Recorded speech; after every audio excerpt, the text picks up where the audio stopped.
Terima kasih sudah mengklik video ini.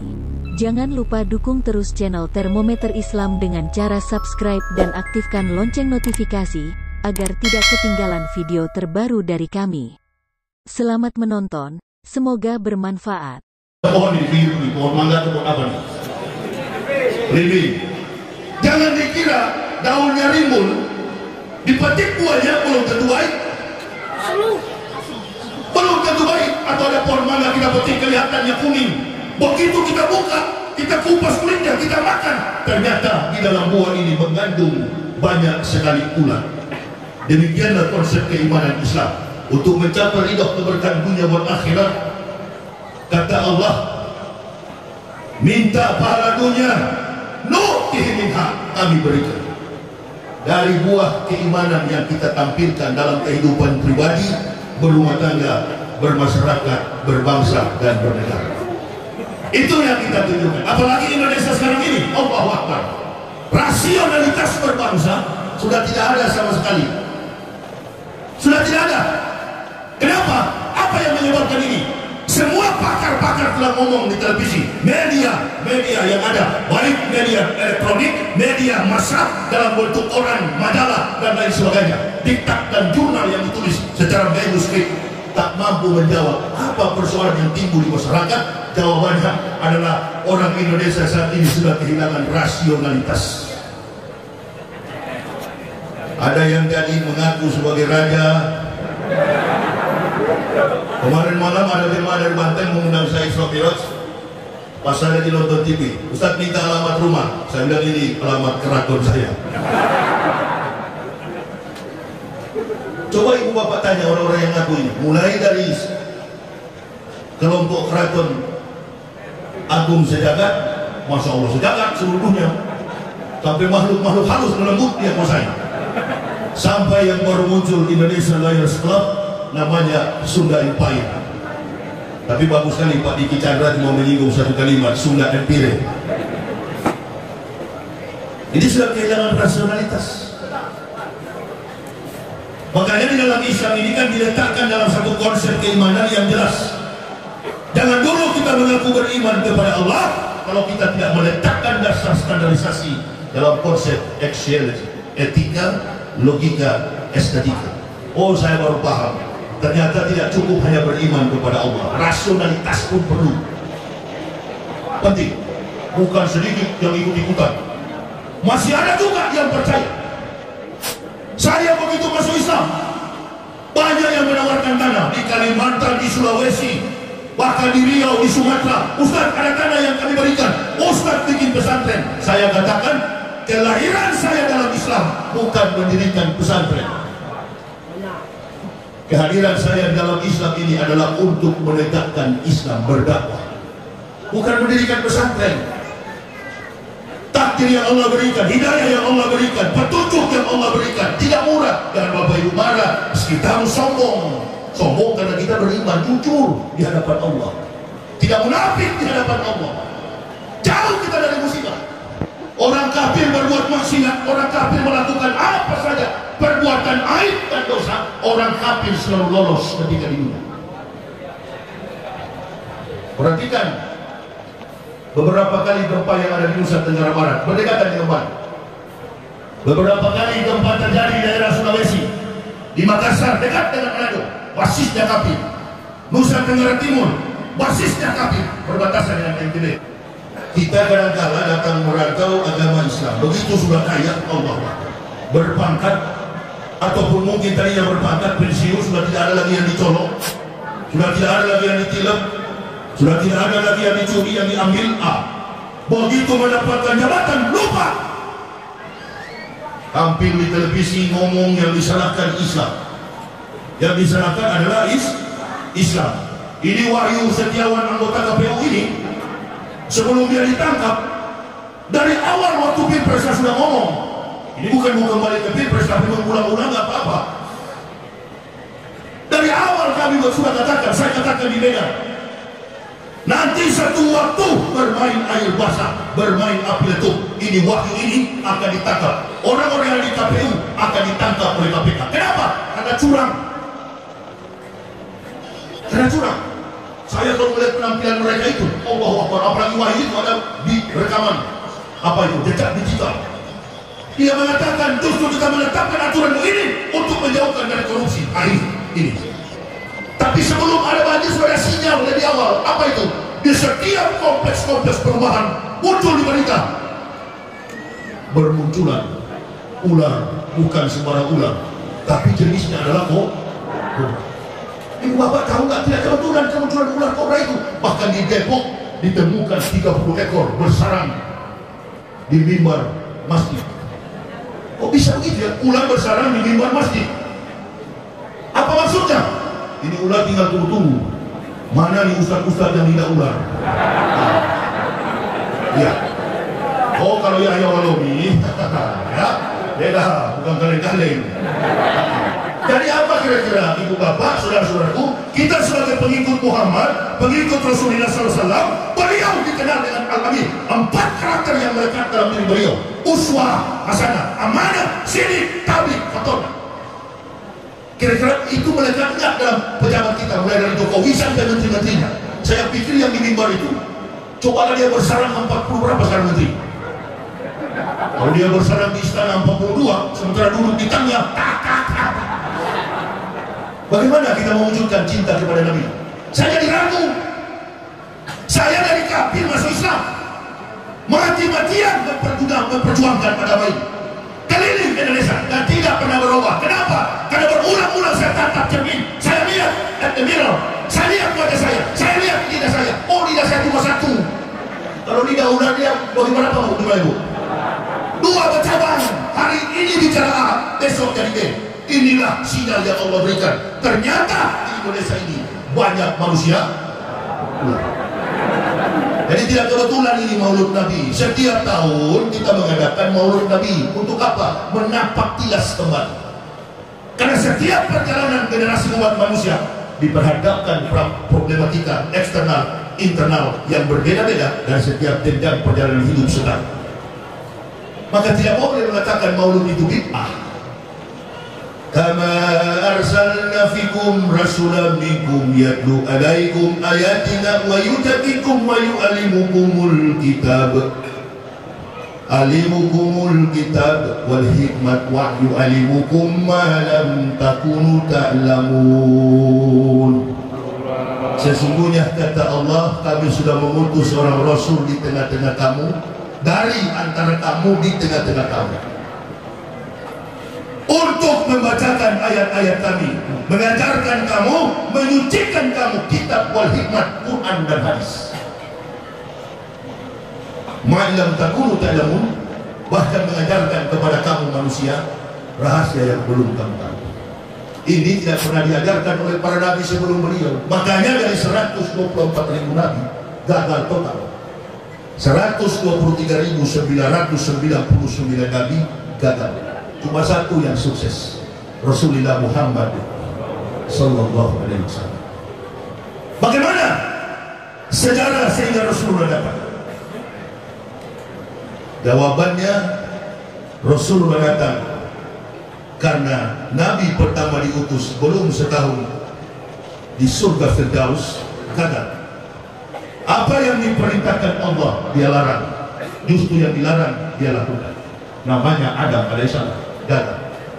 Nabi yang terakhir juga gagal, namanya Isa al-Masih, tidak mampu menghadapi kebiadaban bangsa biadab Bani Israil. Apakah itu ketentuan yang dilakukan al-Masih? Enggak, karena pengikut al-Masih adalah orang-orang duafa, fakir miskin, dan kebanyakan orang-orang yang sudah ditinggalkan sakit penyakit, menderita berbagai macam sakit penyakit, karena BPJS dinaikkan pada waktu itu 100%. Al-Masih itu sudah diutus oleh Allah kepada wanita solehah. Ini kisah dari Sa'ir Talmud, Torah Nabi Ibn Ketubin, atau kitab yang dipadukan dalam satu konsep manuskrip, dalam satu diktat yang dipakai oleh Yahudi agama Yudaisme, namanya kitab Talmud. Maryam ini dikenal sebagai wanita yang punya pekerjaan cuma dua. Dikisahkan bahwa Maryam ini tak ada seorang pun yang melihat kuku daripada Maryam, kulit betis, kulit tangan Maryam.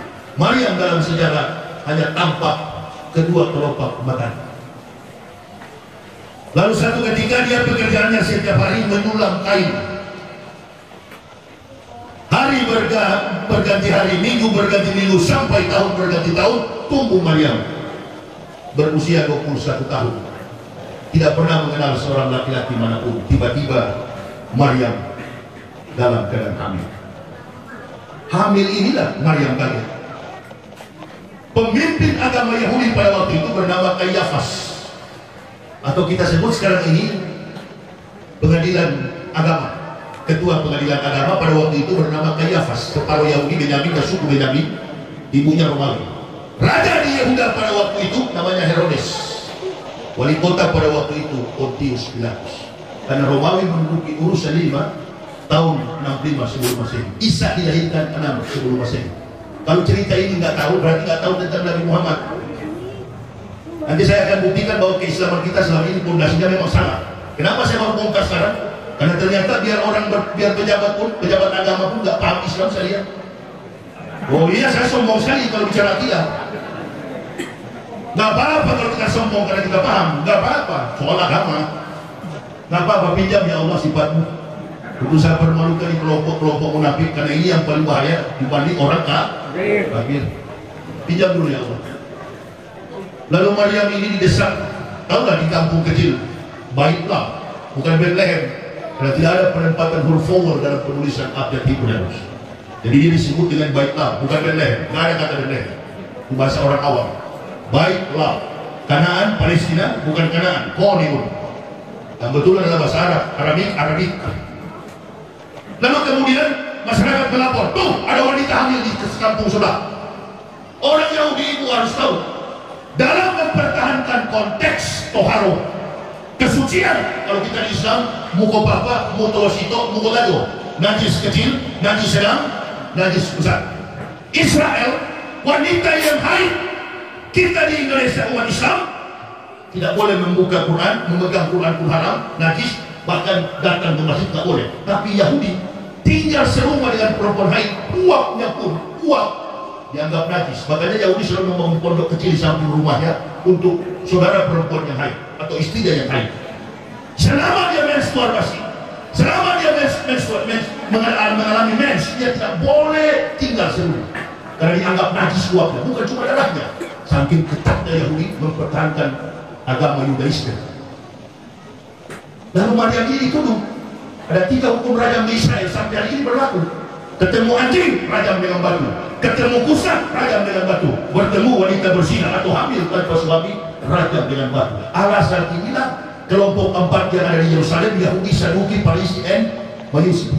Orang Islam bilang orang Majusi, Kristen bilang yang orang-orang Majus, astronom, ahli perbintangan yang suka menyembah matahari, politeisme. Lalu mereka lapor, panggil Maryam, desak Maryam, betul siapa yang menghamilimu? Kata Kayafas, didesak Maryam. Seorang laki-laki pun tak pernah menyentuh aku, berbicara pun tidak. Maryam itu hanya terlihat keluar kelopak matanya yang indah. Berarti dia menggunakan kanan. Sini kita harus tahu. Hah? Duduk di situ Maryam. Menangis Maryam dalam keadaan hamil, tiap hari perutnya makin besar. Sudah dikatakan bahwa tidak ada seorang laki-laki pun yang menyentuh, dipaksa mengaku Maryam. Nah, dalam kelompok Majusi ini, makanya orang Kristen kalau bikin Natal coba perhatikan, ada mereka taruh orang-orang pendek di samping pohon-pohon Natal itu. Itulah Majusi. Dengan begini dulu, jangan lupa saya katakan kita bicara Isa tidak ada hubungan dengan Yesus. Yesus lakum dinukum waliani, oh Yesus Kristus urusan ente. Saya kan sudah Islam, saya bongkar lah. Ya. Lalu Maryam katakan, sekalipun saya dibunuh, tak ada satu pun, atau periksa saja. Mulai besar perutnya, pergilah ke Tanah Abang untuk cari gamis. Menyembunyikan diri dari kehamilan. Karena terlalu didesak oleh masyarakat, lari Maryam. Ini sejarah Nabi Muhammad. Dari sini dulu kita berangkat. Karena kalau langsung to the point, karena kenapa saya ungkap sejarah ini lagi? Karena ada orang yang suka menghina, mulai dari masyarakat goblok tapi sok pintar sampai kepada kiai. Sebentar, akan dapat semua itu. Memang sudah saatnya untuk bongkar-bongkar yang begini. Dulu saya simpan di Brasil. Lalu dipanggil Maryam ini. Karena sudah terlalu didesak oleh pengadilan, lari dia. lari berlindung di pelepah-pelepah kurma sampai 9 bulan 9 hari. Menurut Kristen, Maryam lari di kandang binatang. Inna lillahi wa inna ilaihi raji'un. Di sana tidak ada kandang binatang karena domba itu dilepas. Di mana di sana kandang? Saya pernah hidup di sana, belajar di sana. Nggak ada kandang orang Yahudi. Coba ke sana di Yerusalem, mana kandang domba? Datanglah Rohul Kudus. Rohul Kudus yang kita kenal adalah malaikat pembawa wahyu, malaikat Yam, ulang Yam. Siapa engkau? Saya adalah Jibril alaihissalam, utusan Tuhanmu. Ulanglah, ulanglah. Besok melahirkan. Kelompok Yahudi ini memang jago dalam soal kitab. Islam pun mengakui itu. Ahli kitab. Pulang ke rumah, waktunya melahirkan. Datang kelompok Majusi, Yahudi, Saduki, Parisi sudah pegang batu. Siap-siap mau rajam Maryam. Batu yang mereka rajam itu selalu mereka doakan di Mishakol, bukan sinagoge.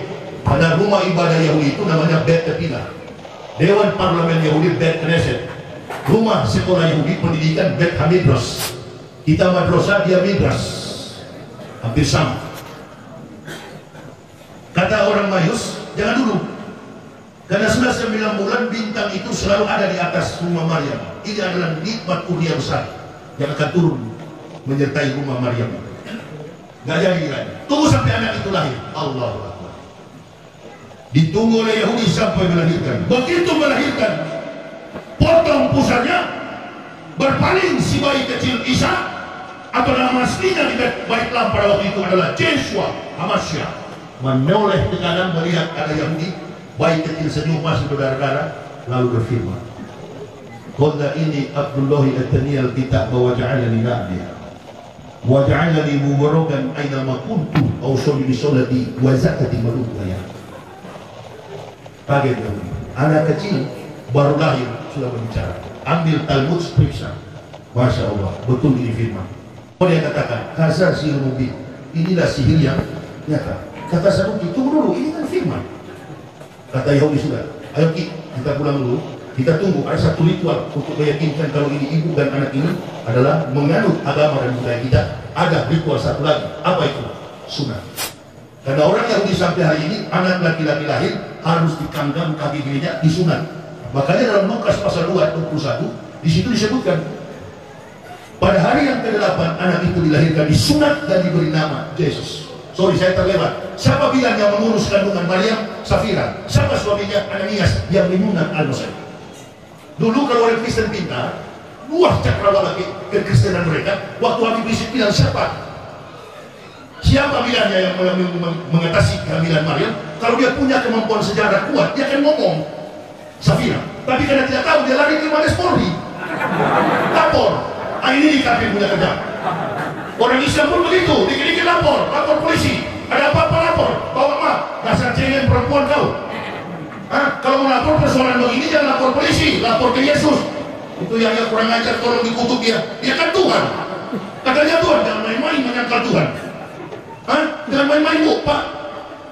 Kalau hanya salah beriman karena menafikan seseorang menjadi nabi, insya Allah masih ada ampunan. Tapi antum apabila mentuhankan manusia menjadi Tuhan, nggak ada ampun. Dalam Islam itu vonis mati, musrik, vonis mati. Udah, tunggu. Kalau hari yang ke-8 tidak sunat, berarti bukan golongan kamu. Pulang. Rupa-rupanya bukan langsung pulang. Mampir dulu di warung kopi 88 situ. Ini bekas Yahudi bicara, kopi pun tidak ada ini. Yahudi peminum kopi, lepas di sini. Kopi saya cari itu tidak ada di meja.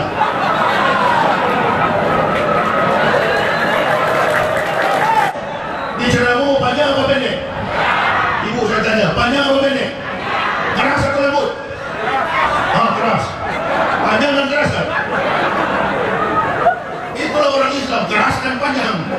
Makanya banyak. Saya memang dari kecil, kalau diancam lebih berani saya. Ya, karena saya tahu ini persoalan hukum vertikal bukan horizontal. Lapor ke sana. Ini bukan Toto dan Fani. Ini tidak ada niat bikin kerajaan. Kan? Sama lah di sana abnormal, di sini normal. Kalau diukur sama-sama juga sama, abnormal dua-dua. Bisa juga jadi pemimpin cuma dipaksa. Kalau diukur secara kompetensi kemampuan seorang leader juga sama sebenarnya posisinya. Cuma disatukan dipaksa. Ini terkesan formal, informal, normal, abnormal, sama sebenarnya. Hah? Ulang ya. Yuk kita ulang. Tunggu 8 hari. Mulai. Begitu hari berganti, tiba hari yang ke-8. Yuk kembali ke Maryam. Kalau Maryam tidak bikin sunat, tapi ini anak. Ulanglah Yahudi. Hari yang ke-8 datang lagi. WA. Yahudi WA ke Saduki. Assalamualaikum Ki. Waalaikumsalam Ki. Sudah 8 hari. Ya. Yuk kita ke sana. Sabatos. Hari perhentian. Atau kita bahasa Arabnya Sabtu. Sabat. Bahasa Ibraninya Sabat. Diterjemahkan dalam Greeknya, dialihbahasakan ke bahasa Greek Yunani, Sabatos. Sabat, Sabtu, hari yang berhenti. Dan segala kesibukan orang Yahudi beribadah. Karena masih ada bekasnya, Adventis. Yahudi tidak makan babi, tidak makan anjing. Maka tadi saya bilang, anjing pun mereka ragam. Orang Islam mana? Di Padang, 5 ekor, 2 di depan, 8 di belakang. Tapi milih. Saya kan sering ceramah ke Sumatera Barat. 5 ekor di depan, 8 di belakang. Aku diganggu sama anjing. Bawa motor di jalan. Innalillahi. Agama Islam. Mari kita koreksi pelan-pelan. Saya kira jemaah sabar kok biasa jam 2 ini. Enggak. Sampai itu sudah kumpul lagi di warung 88, ketemu di situ. Kata Yahudi nanti lampu merah belok ke keluar tol. Oh benar nggak bisa. Sekarang kan bosnya sudah menteri, jadi bisa lah. Putar di bawah situ, mampir warung 88, balik. Bukan lagi malam belum bangun ini, jam 10 lah, mulai. Datang mereka ke situ, masya Allah. Dari jauh sudah ramai begini, rumah Maryam. Yahudi, apa ya? Saduki. Tuh ramai sekali di rumah Maryam. Acara apa itu? Nggak tahu.